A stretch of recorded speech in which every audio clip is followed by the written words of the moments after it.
Hello, everyone. Welcome to this interview with Keelan Jackson. Today, I'm interviewing Alexander Johnson. Alex, nice to meet you. And can you please tell us a little bit about yourself? Yeah, so my name's Alex Johnson. Right now, I'm the manager of trainee programs over at the Life Sciences Institute. Prior to that, I was a trained scientist. And really important to me is I'm also a father and a husband to my family. So, Good, I love that. So can you tell us a little bit how you got here to this stage? yeah, so how I got to this point in my journey is kind of a long story. And if it's okay, I'll start way back in middle school. Okay. So way back then, I was doing pretty good in school, but my family moved around quite a bit. And then when I was in high school, my parents actually were going through a pretty bad divorce. I had a couple things in my personal life and family life that made focusing on school not very important to me. I started doing not very well in school, and what I noticed was as you underperform in school, it kind of snowballs from there. It's really hard to catch up. And so for me, I was kind of left behind. I was being put in courses that were a little remedial. I don't even think I took algebra class in high school. I think I took pre-algebra was the highest math I took. But I was really committed to our theater program and our choir program. And so those actually saved me and allowed me to graduate high school with a resounding GPA of about 1.2. And so I finished high school and I was living with my mom, and she told me that if I wanted to keep living with her rent-free, which was a pretty good deal for me, I had to go to college. With the performance I had in high school, it was really hard to find my way into a four-year university, and so I went to Oakland Community College. When I got there, I noticed that the combination of being able to pick my own classes, pick my own schedule, and do things at my own pace really allowed me to dig in a little bit more. I was able to take courses that in my high school were considered remedial, but in community college, it was just another course. So there was, none of that stigma kind of being behind in my coursework. That really helped me get a lot of confidence in my academic performance. I was doing really well in my classes, to the point where I ended up transferring to the University of Michigan Flint. I was really overjoyed to go to a four-year university, and I knew that there were things you could do at a four-year university at the University of Michigan Flint that I couldn't do at community college. I didn't necessarily know what those things were. Neither of my parents went to college, so I didn't really have anyone telling me what I should do. But I knew there was more I could do. I had an opportunity to live at First Street dorms, which was really great. I could walk right to class. And again, I was taking my general education courses. I was taking a math course, a writing course, a history course, but I was also really developing an interest in psychology. So I ended up taking like a abnormal psychology course and another like more advanced topics in psychology course. And those were really fascinating to me. I also was taking philosophy at the time, and one of my favorite courses I had the opportunity to take was an introduction to Chinese. The reason I took that course was actually because it was offered at 7 in the morning. And it was the first time they'd ever offered Chinese at that campus. And I was not a morning person. I had a lot of trouble waking up in the morning. So I figured, you know what? I'll put myself in this uncomfortable situation where I have to get up and go to Chinese class at 7. And to this day, I'm a morning person because of that. And so I was really trying to find where the value was at the four-year university. I was spreading myself in these different directions, taking psychology, advancing my general education, and taking language courses I couldn't at community college. I also got involved with the Greek life at U of M Flint. So I joined a fraternity, which, to my surprise, did not fit kind of the stereotype of a fraternity I had in my head. They were very committed to doing community service. So we were working out in Carriagetown and Flint. We did a number of food or soup kitchen kind of days where we were serving up food to folks who needed it. And I really found a community there in that group of guys. Like I said, none of them were really that stereotypical fraternity guy that you might have in mind. And that community really helped me, again, build confidence in myself. After my first year at the University of Michigan Flint, I had the opportunity to apply to transfer to Ann Arbor. One of my really good friends was doing the same, and it's free to transfer from one campus to the other. So I figured I didn't have anything to lose. I put an application in here to Ann Arbor, and I still remember the day my mom gave me a call because the letter went to her, not to me. I was doing Chinese homework in my room, and she tells me, "Oh, you got a letter from U of M."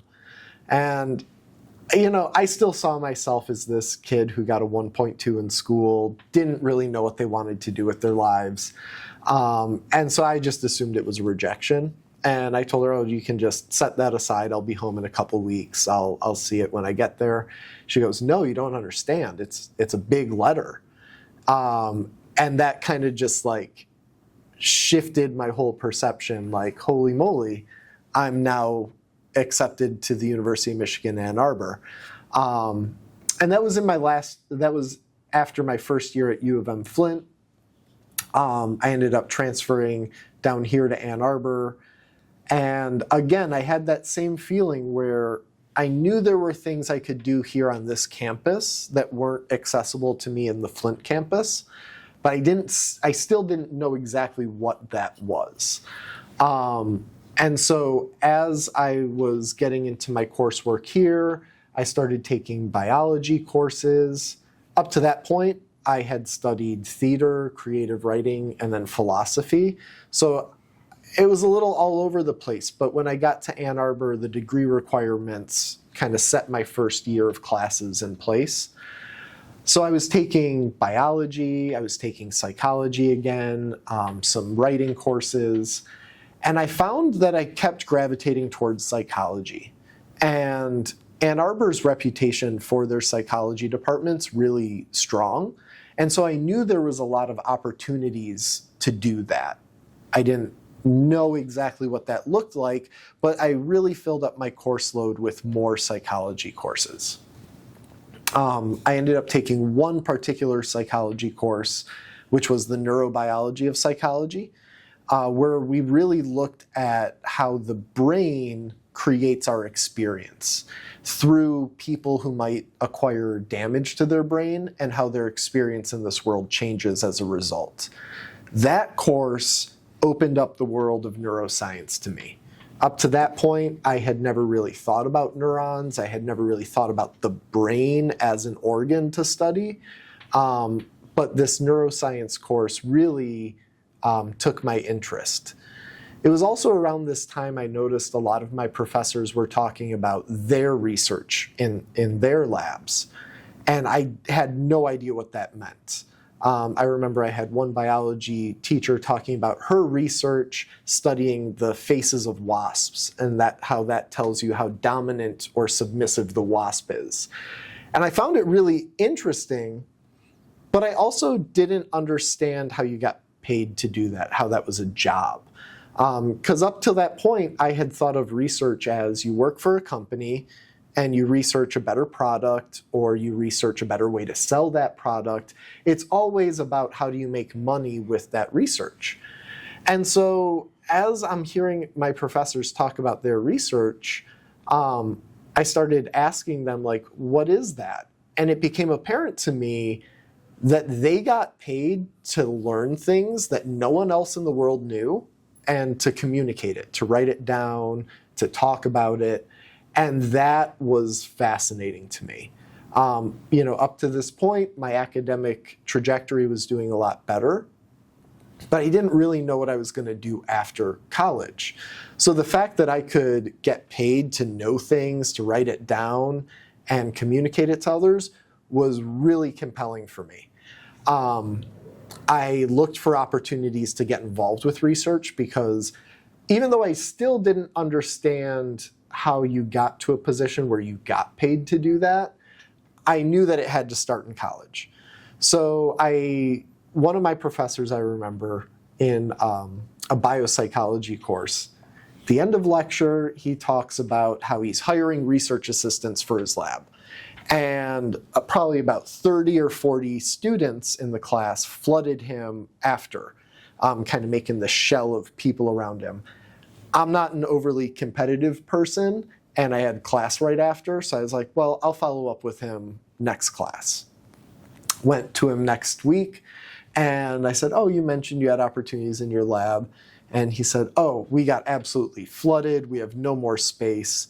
So I kind of felt like, oh, geez, I missed out on my opportunity. But it was at that time one of my friends was doing what they call the Undergraduate Research Opportunity Program, UROP, here at the university. And what that is it's an organization or a program for students to get placed into laboratories.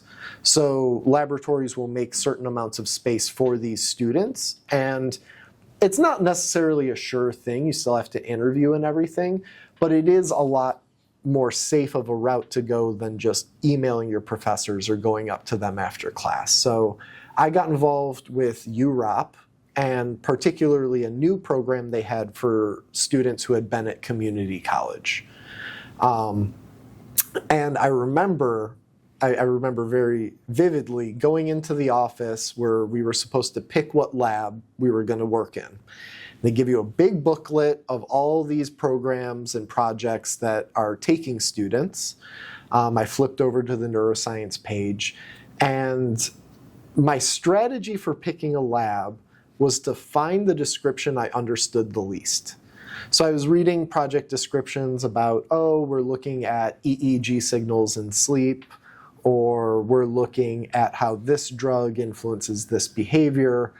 And then I came across a project description which was, we do in vivo electrophysiological investigations into brain systems of motivated behavior. And I understood some of those words, but I also didn't understand a lot of them. And I figured, people in that lab understand what that means. So there's a lot of opportunity for me to learn. So again, I put myself in a somewhat uncomfortable position going into this laboratory I didn't really understand a whole lot about. But what I found was everyone in that laboratory was incredibly welcoming. They made space for me to ask questions that I might have thought were a little remedial, like, oh, what does dopamine do? Things like that turned into 2-3 hour long conversations about how the brain works. And it really solidified in my mind that this is a career trajectory I want to go down. I really loved thinking about the brain, how that influences our experience. And I really liked interacting with scientists, and I really liked having those conversations, and doing the work was pretty fun too, as far as jobs go. So for the rest of my undergraduate, I changed my major to neuroscience. I was in this research lab, and then I found myself, again, a little stretched thin. I was taking all these prerequisite courses for neuroscience, which differs quite a lot from psychology, in that you have to take organic chemistry, biochemistry, calculus. There's a lot more STEM courses involved with neuroscience. And I was already in my junior year of college. So I was overloading my schedule. I remember my senior year, I got a D in genetics because I was taking that the same time I was doing genetics, biochemistry, advanced Chinese language, and not recalling the last course, but I had 4 courses, and I was just completely spread thin. I got a D in that course, and the difference between getting a bad grade at that point and when I was in high school is I had the confidence. So it didn't slow me down very much because I was still learning the material, and I still had this laboratory research to anchor me. I knew that I really liked being in the lab and I was good at that, and that set of skills in the classroom was a little different than what I was using in the lab. But that senior year of college, I didn't know what I was doing for a job. I didn't know what my career was going to be. So I applied to, I think it was 53 different jobs that winter. And out of those 53, I heard back from 3 of them. So all of these were research jobs across the country. The job I ended up getting was out in San Diego at UC San Diego, being a lab manager. After I had taken that job, Charles River out in Mattawan, they offered me an interview and I declined it. And then the third one was, I think, a research lab in Indiana that just rejected me. So it is a numbers game when you're on the job market there, but it worked out for me because I was able to go out to San Diego. At that point, I had never been west of the Mississippi in my life. I imagined San Diego being this like very dry desert because it's in the Southwest. And it turned out to be like the most beautiful place I had ever been. You're right on the ocean, campus is right on the water. And that was a really fun job. It was a small laboratory. So I had the opportunity to do a lot of pilot experiments. So let's say we got a new virus to test out on some neurons. Well, before they set it to a full experiment, they want to test that it works. They want to see how much they should use. And so that was my job. I was really piloting a lot of the things for the lab. And that gave me the opportunity to meet a lot of our scientific community at UC San Diego. So I was collaborating with other professors because our lab was really good at particular experiments. So professors who wanted that to be a part of their projects would reach out to us, and I would help facilitate that collaboration. One of those people we collaborated with was a professor named Doug Nitz, who ended up really liking the way I did laboratory work. I really liked the conversations we were having, and he urged me strongly to apply to the graduate program at UC San Diego for cognitive science. Now, again, I'm a first-generation college student. I didn't have anyone telling me, like, how do you apply for graduate school? What's a good GRE score? How do you make relationships with professors? It was all just kind of happening to me. And I was really fortunate that this collaborator of ours was willing to help me with the application. I ended up getting into that program. It was the only graduate program I got into, but it was really great. I spent the next 6 years in his lab looking at spatial navigation. So if you think of a scientist in a lab with rats on a maze, that was me. And it was really, really fun. I got to think about the brain in ways that I had never thought about before. During that time, I also met my wife. So it was really good for both professional Alex and personal Alex. After 6 years of being in that lab, I graduated with my PhD. My wife and I were trying to figure out what we were going to do next. And I had a colleague of mine up here at University of Michigan who I reached out to. He had a position for what's called a postdoctoral fellow. That's someone who, after they get their PhD, they just do work in the lab. They publish papers, they have their own projects they're doing, but under the guidance of that professor. So I reached out to him and he had a position for me. Michigan was very attractive to my wife and I too because we have family here. And in the grand scale of things, like Michigan's pretty affordable. So it seemed like we were able to live our dream moving up here. As I was a postdoctoral fellow doing research, I was really confronted with the fact that where my passions were for science was in working with scientists and not necessarily being, as they say, at the bench getting the data. I really like talking to scientists, thinking about their programs, thinking about their projects, helping train that next generation of scientists. And so I started looking for positions that I didn't really know how to describe myself. And that's when this position at the Life Sciences Institute opened up, being the manager of trainee programs. So now I get to work with our undergraduate students, our graduate students, and our postdoctoral fellows in their personal and professional development. I also have the opportunity over the summer to run 2 of our outreach programs, Astronaut, which brings in high school students to the University of Michigan, and our Perigo Fellowship, which brings undergraduates from other colleges and universities here. And so it's been really, really great. I'm still figuring out where this journey is going to take me, but right now I love it. And it's kind of a long answer for how I got here. So even with that, it sounds like it's currently going good. So would you be able to tell me about any plans that you got for the future? Yeah. Plans for the future. You know, the best plan I have for the future is to do my best and trust that things will work out for me. So right now in my role as manager of trainee programs, I'm trying to grow my office a little bit. So we're undertaking an additional outreach program for high school teachers this year. I'm really hoping that that will be a regular thing we get to do year over year. But I'm also just trying to figure out how to do my job better every day.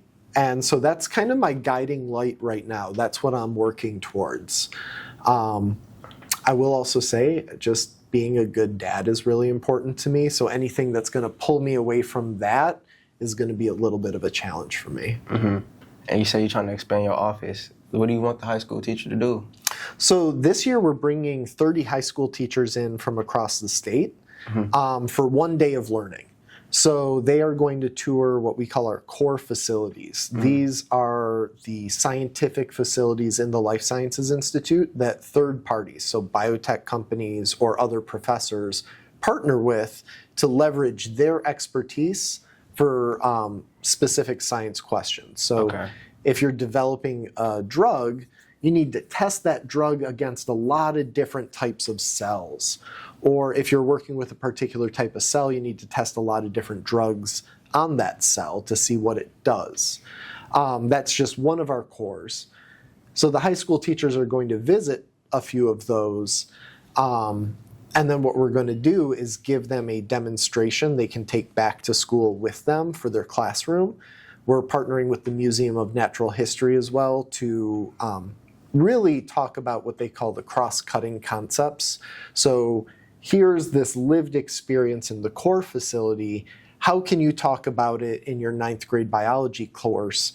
Well, here is exactly which lesson plan it would fit into. So that's what we're hoping the high school teachers get out of it. The interest from our faculty is really huge.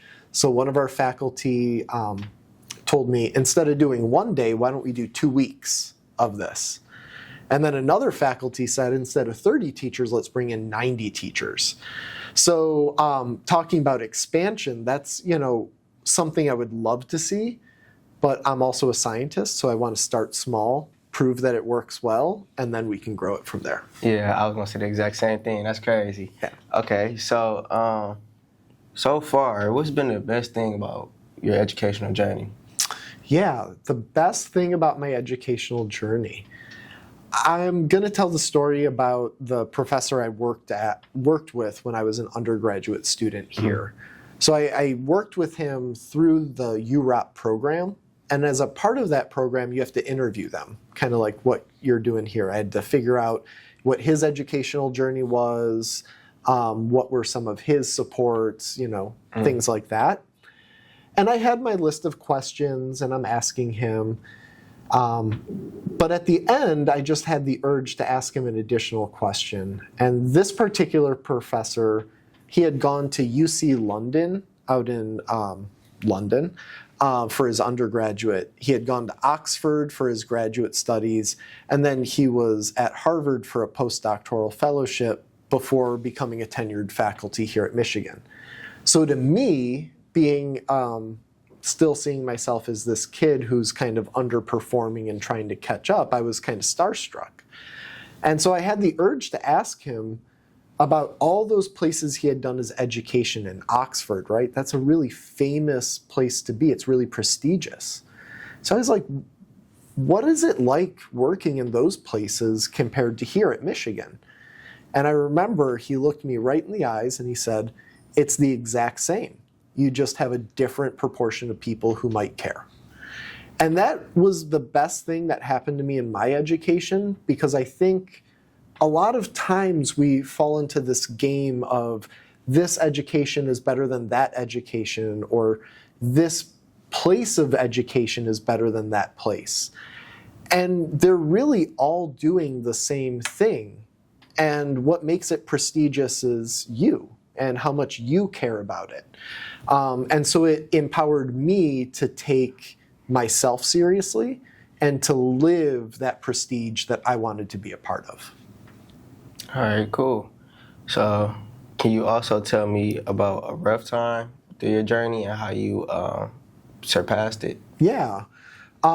There's two rough times that I think are pretty similar, and I touched on it in a previous answer. But when I was like failing out of high school, there were serious conversations about if I would finish or if I should leave and get a GED. My high school guidance counselor wasn't overly supportive of me. I think she saw me as one of those bad kids who just didn't really care too much. And it was really challenging for me because I didn't have a lot of confidence in myself at that time. I didn't have a history of succeeding in things that I could rely on. And so I really did see myself as this low-performing person, not just student, but kind of low-performing person. And what really helped me get through that was my mom, particularly. She created an environment where my success was not dictated by my academic performance. She would talk to me very affirmingly, telling me that the only thing she cared about was that I was happy. And of course, at that time, it was a little challenging to be happy. But because she kept creating that space for me, it helped me get through that time of low performance. The other time that's kind of similar to that was later on in my undergraduate career when I was stretched really, really thin, and I wasn't doing as well in my classes as I knew I could, just because I didn't have the time to dedicate to each individual course when I was taking them all at the same time. In that case, I was able to rely on my confidence in the laboratory and looking back at the history of better academic performance for myself. So that really helped me get through that second time where I wasn't doing very well. Okay, and through all this, through all the things that you've been through, what is the most important thing that you've learned from this? And who taught it to you? And who taught it to you? Yeah, that is a really good question. And it's something I actually think a lot about, like what's the most important thing that I've learned? And I think the most important thing that I've learned is just to accept people for how they are. People might not always look the way you expect. They might not always act the way you expect. But as long as they are being honest in who they are, it's kind of our job to accept them for who they are, because that allows us to interact with them better. If you're not accepting people, you're interacting with some idea of them as opposed to actually interacting with the person and giving them the respect that they deserve. And the person who really taught me that was my mom, because she always accepted me for who I was, no matter what was going on. And it was something that I got to experience throughout my educational journey, where these people who were just willing to give me a shot because I showed up, I seemed like I cared, and they didn't want anything in my past to prevent me from really doing well in that moment. Okay. And so was your mom, was she someone who had a lot of influence on you? Yes. Was she the person who had the biggest amount of influence on you? Yes, my mom has had the most influence on me out of anyone. Growing up, she was a single mom after the divorce. She was a stay-at-home mom throughout my life, so she never really had a career of her own. But it was really, looking back, it was really wonderful to have that space. I think in the moment when I was living it, I didn't appreciate it as much as I do now being grown. But yeah, she had the most influence over me. And where are you from? I'm from Rochester, Michigan. So how did your location influence your educational aspiration? Yeah, so that's a really good question because as I've mentioned, I was kind of a low performing student, but the Rochester school districts are very well resourced. And what I experienced was there weren't a lot of advocates for students like me in that place. I was not fitting their traditional mold of a student who needed extra academic supports because I just was kind of checked out. And I didn't fit their mold of a student who was performing well, so they didn't give me that kind of attention. They, and I did this to myself as well, kind of slipped through the cracks of the administrative attention. And so growing up in Rochester, it was really nice to be around those like high performing schools. But at the same time, I feel like I wasn't given access to everything around me because I wasn't showing up as a high performing student. Okay. All right. And also, is there anything else you would like to tell us about your early life, just growing up? It's really easy to say like, oh, I had these struggles and these things were really challenging for me. But looking back at it, I had a really good childhood. I had a really loving home. I had friends around me. So even though parts of my identity and parts of who I was were challenged academically, I feel as though it's really hard to say, was it good or bad? Overall, it was a really nurturing childhood, and it taught me a lot about just being a patient and kind person. So do you think like where people live or the type of access that they get to resources, do you think that determines on what type of education that they get? Oh, absolutely. So as a part of managing the Astronaut program here at Michigan, I have the opportunity to visit high schools. Mm-hmm. And I mentioned the high school I went to was well resourced. And I've been able to visit high schools where that's not the case. Now, the high school that you go to is usually determined based on where you live. And so where you live is really determining what education is offered to you up to that point. And it's something that I've been learning a lot about as I do this job.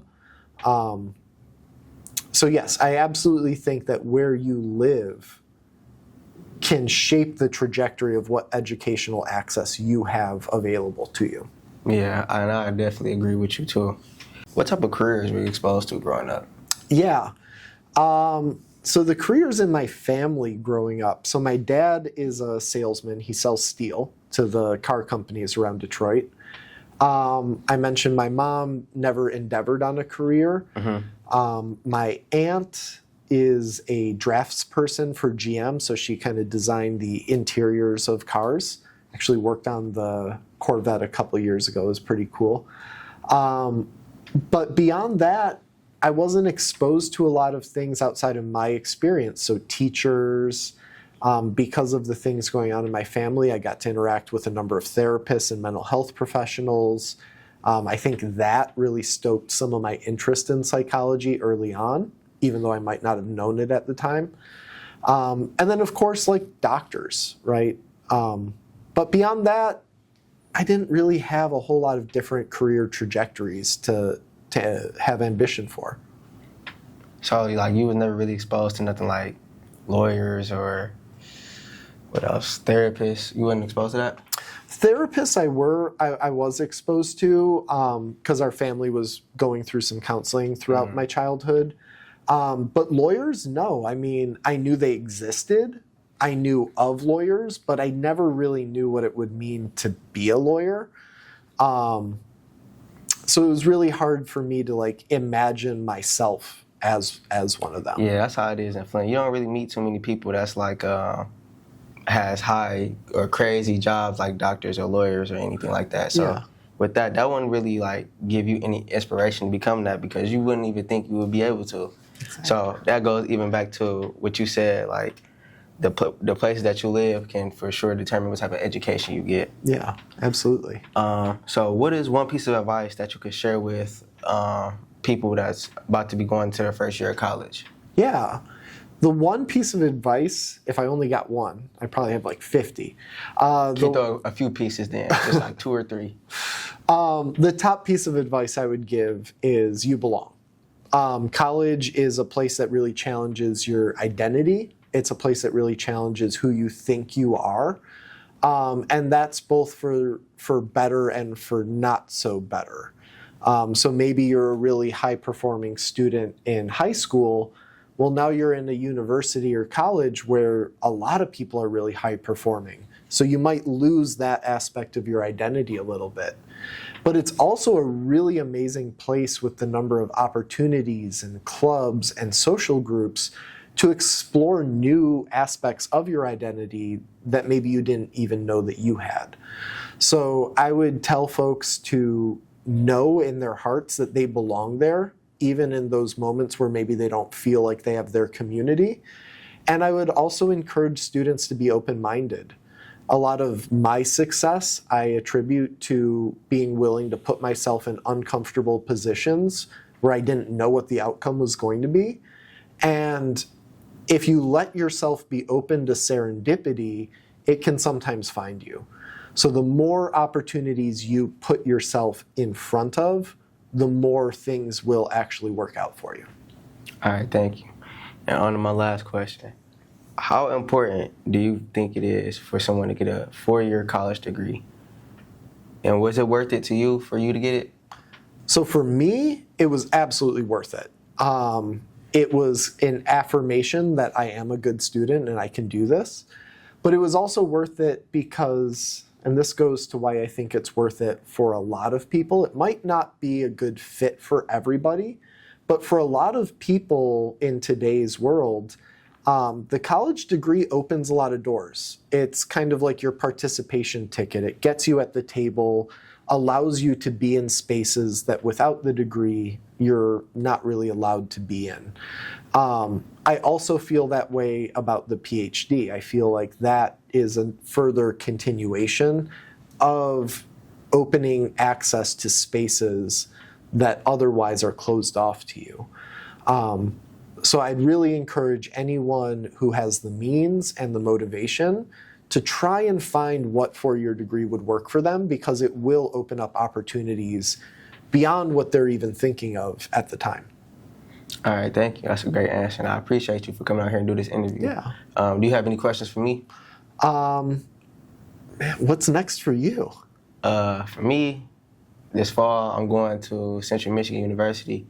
I'm going to my plan for my major is to study mental health psychology, and I also plan to minor in film. But just off the way I went and scheduled my classes, I might end up changing. I don't know. Yeah. But we're gonna see how it works. But I can't wait to go to college. It's gonna be a new experience, new experiences, open up a lot of more doors, and just trying stuff I've never did before. Yeah. I feel like with college, I'm gonna be able to become a new person and just identify things and find new things about myself that I never imagined or never thought I could do. Yeah. I feel like college is gonna turn me into somebody that's gonna just become a way better person, and it's just gonna be great for my future. So I can't wait. I'm excited. Don't change too much. You're already a great person. Thank you. I appreciate that.